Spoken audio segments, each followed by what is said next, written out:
Hello Greenstylers, Cynthia here, and today I have a sewing tutorial for the Guthrie Pants. Guthrie is a wide leg and flowy style that you've probably seen around on all the socials. Style it up or down, but either way you're going to be comfortable and stylish in your new Guthrie Pants. When choosing fabric, we suggest a bottom weight woven fabric with some drape and flow. Stay away from something that's particularly thick or stiff. Good choices would be a linen blend or a cotton poly blend, for example.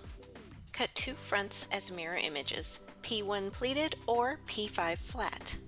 Transfer all markings onto your fabric, including the notches, the belt loop placement guides, and also your pleat markings.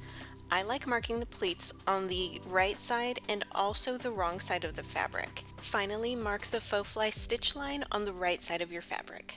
If you're making pockets, be sure to cut on the slanted pocket cut line. Otherwise, cut on the outer straight cut line.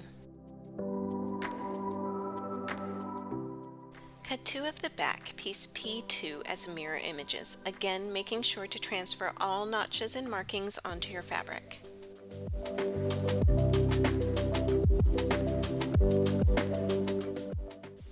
For the waistband, you'll need to cut one of the back waistband, piece C1, and you'll also need to cut piece C2, the front waistband. Now is also a good time to apply that iron-on interfacing to your front piece.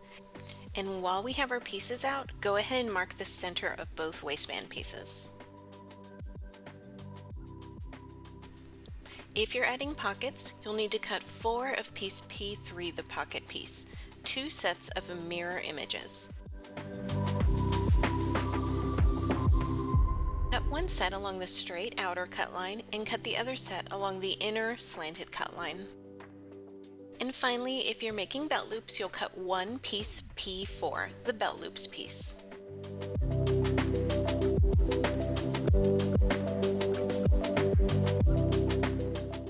Let's begin by making the pleats on the front piece. Here we have a front piece laid out, and here you see I've cut for a pocket, so I have the slanted cut edge. Here's the faux fly, that's the center of the pant, and here I've marked the pleat lines on the pants. We have 2 sets of pleat lines, and we're going to stitch them one at a time. Fold your pant so that right sides are touching and one pleat marking stacks right on top of the other pleat marking. Pin in place.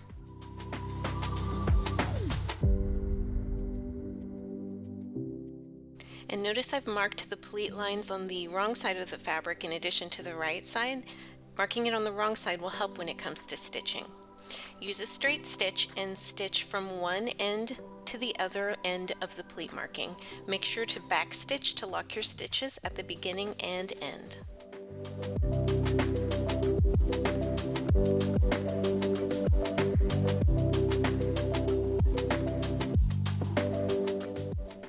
After you clip your threads, this is how it will look from the front side. There's your first pleat, and here's how it looks from the back side. Now we'll repeat these steps with the second set of pleat markings to make another pleat.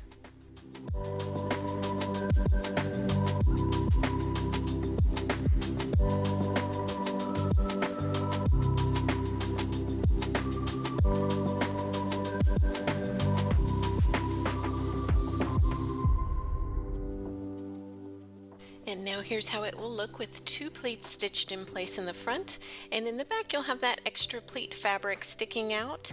Take it over to the iron and press it so that the excess fabric points toward the center of the pant or toward that faux fly.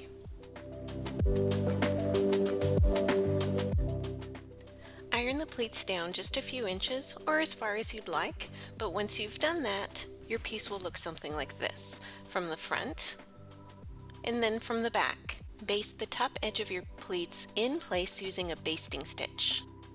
Repeat these steps for your other front piece and your pleats are done.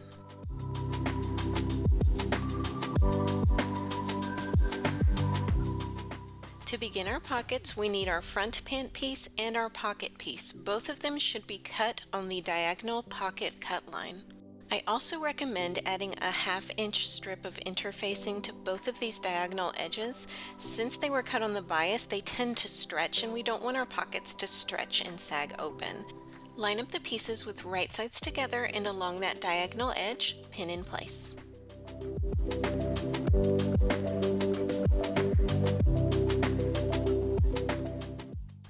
repeat for the other front and pocket, and we'll stitch these together using a straight stitch and a 3/8 inch seam allowance.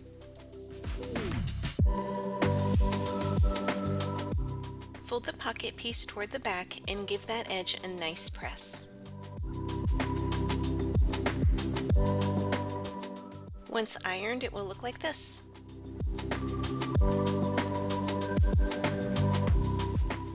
Bring it back over to your machine, and using a top stitch length, I like to use 3 millimeters.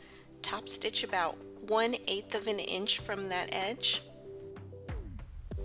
Clip all your threads and press one more time before taking it back over to your table.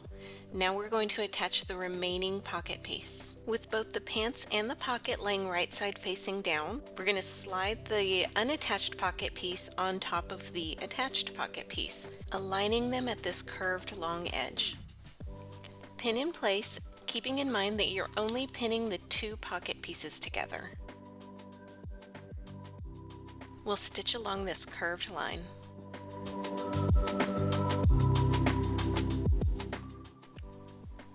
Stitch along the curved edge using a straight stitch and a 3/8 inch seam allowance on your sewing machine. And now we need to finish this raw edge with either a zigzag stitch on your sewing machine or your serger. When using my serger to finish raw edges and not for construction, I like to lengthen my stitch. Since it's only preventing the fabric from fraying and not holding anything together, it doesn't have to be quite as strong. Flip the pocket to the back and align the top and side edges of the pocket with the top and side edges of the pant. Pin in place, and then we'll baste them.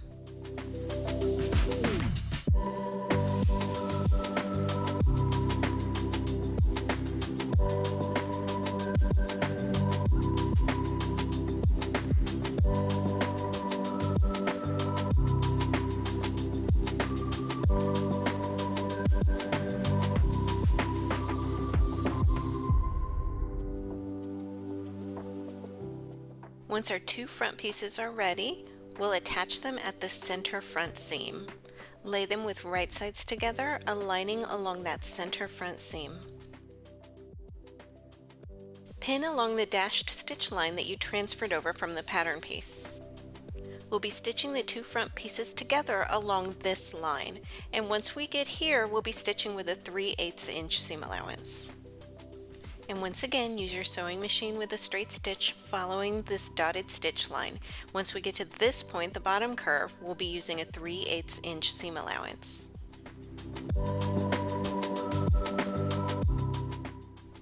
Finish that raw edge using a serger or a zigzag stitch on your sewing machine.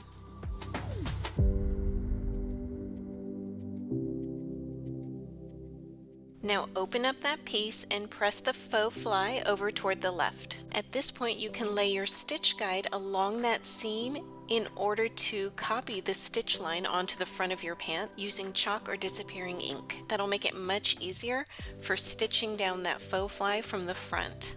Use a straight stitch and a top stitch length to stitch right along your stitch guide line.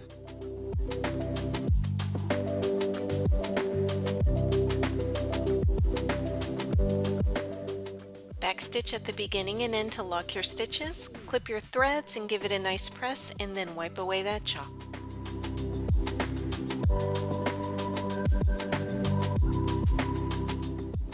Bring your 2 back pieces over to the table, and with right sides together, align them along that back center crotch seam, making sure to align the raw edges and the notch.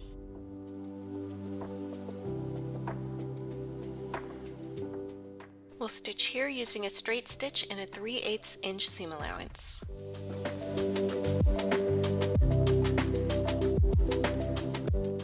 Finish these raw edges using a serger or a zigzag on your sewing machine.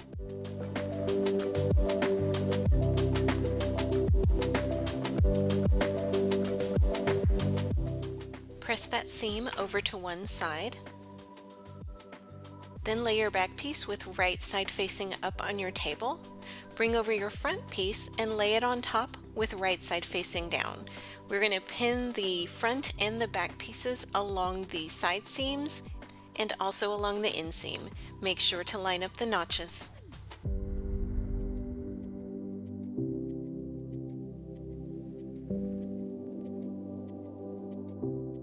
Stitch along both side seams and inseam using a straight stitch on your sewing machine and a 3/8 inch seam allowance.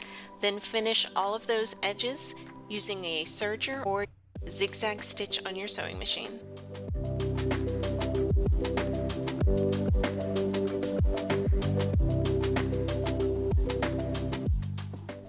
Alright, let's create some belt loops. Take your belt loop piece and fold it lengthwise with wrong sides together for a first iron to create a crease right in the center. Then open it up and fold the raw ends in toward the center to meet right at the crease that you created, just like so. Iron it one more time to create 2 more creases, and then bring it back over and fold it in half so that your new folded ends meet, and this is the width of our belt loops. We'll now top stitch on both long edges about 1/8 of an inch from each edge.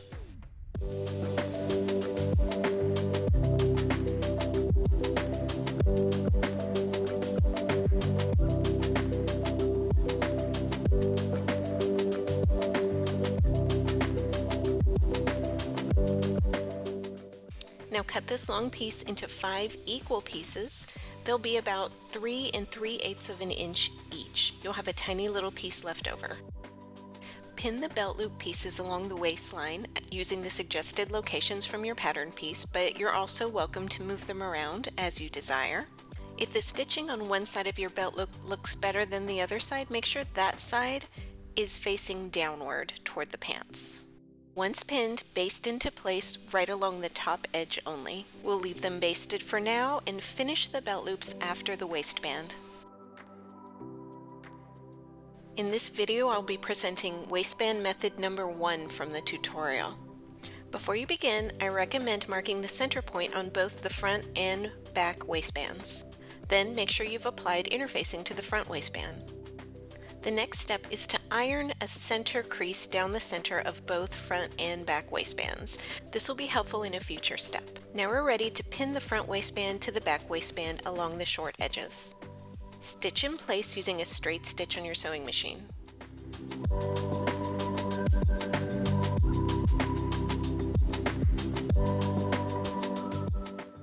Clip the threads and press the seam allowance toward the front waistband, just like so. If you haven't already, cut your 1.5 inch wide elastic according to this chart. Place it so that the edge of the elastic runs right along this center crease that you ironed in place, and we'll be stitching it to the seam allowance that we just created.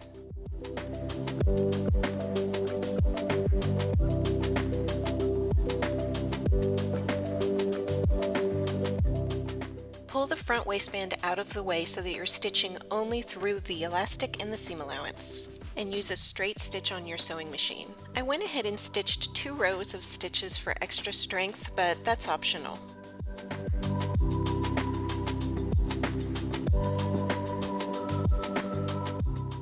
Clip your threads and then stitch the other end of the elastic to the other seam allowance on the other end of the waistband.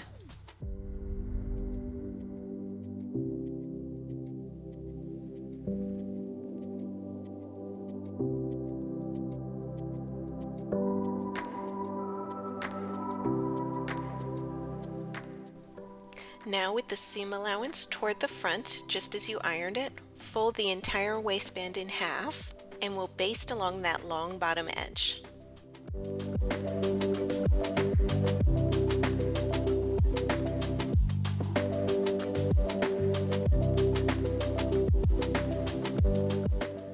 Be careful to keep your elastic pressed up against that fold and out of the way of your stitches. You do not want to be stitching your elastic.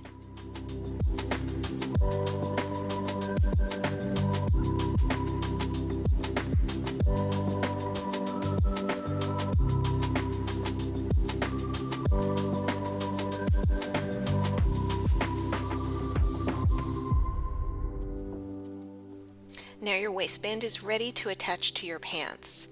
At this point, you're going to be really glad that you marked the center of the front and the back piece, because it would be very difficult to find the center of the back with it all gathered up. I've marked the center, front, and back with pins so that you can see them more easily, but I used my chalk markings from earlier in order to find them. Pin the waistband to the center front, center back, and side seams of the pants. The side seams of the waistband will match the side seams of the pants. The waistband will attach to the pants at a 1-to-1 ratio. You won't be trying to stretch or gather anything as you attach it. You can see here that when I stretch out my waistband from the elastic, the fabric is actually perfectly 1-to-1 ratio. Stitch the waistband to the pants using a straight stitch and a 3/8 inch seam allowance. But if you've ever stitched pants with me, you know I love basting on the waistbands first, and it actually turned out to be a good thing, as I found the waistband to be a little loose for my liking. If you'd like to take in the waistband elastic and don't want to unpick the elastic stitched into the seam allowance, you might find this strategy a little bit easier. I unpicked my basting stitches at the bottom of the waistband where it attached to the pants and pulled out some of the elastic from the center back. At this point, you can use a basting stitch or a safety pin to pull out some of that elastic, try them on again, and determine exactly how much elastic you want to remove. Cut off the excess elastic, overlap the two new ends that you've just created, just as you would for the elastic in a leggings waistband, for example. Again, this is only for waistband method 1 if you'd like to remove some elastic without unstitching at the side seam. Method number 2 is actually a little bit more elegant method for providing elastic flexibility if you'd like to check out that method from the tutorial. Now you need to go back with a regular straight stitch to stitch the entire waistband, then finish those raw edges with your serger or a zigzag stitch on your sewing machine. Trim all your threads, iron the waistband up and the seam allowance down.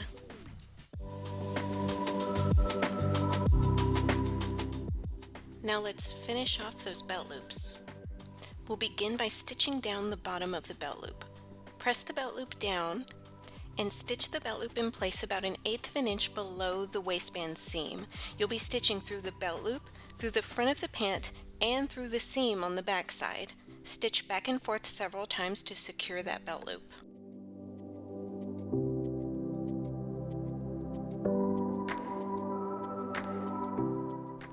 Now fold down the top of the belt loop so that the folded top is even with the top of your waistband or slightly below.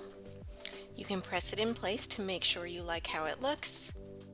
Then stitch back and forth several times about 1/8 of an inch away from the top.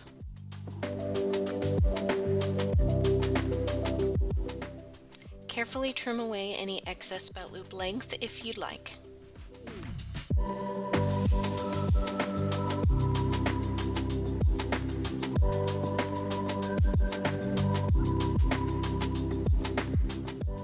To finish the hem, turn the hem 1/4 inch to the wrong side and give it a good press.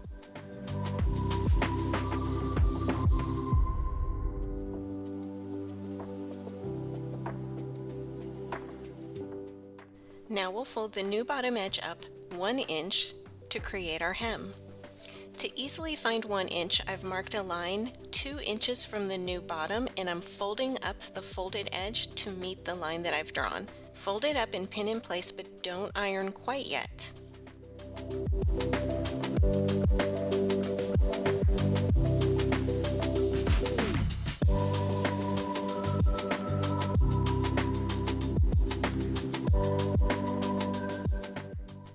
Top stitch the hem in place using the 1 inch guideline on your sewing machine and your fingers to help guide you to make sure that you're catching the folded edge on the inside.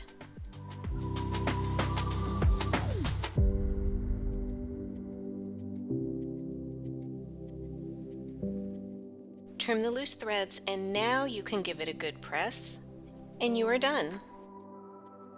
Thanks for sewing along with me, and congratulations on completing your very own Guthrie Pants. Be sure to share your creations across social media using hashtag #GSGuthriePants.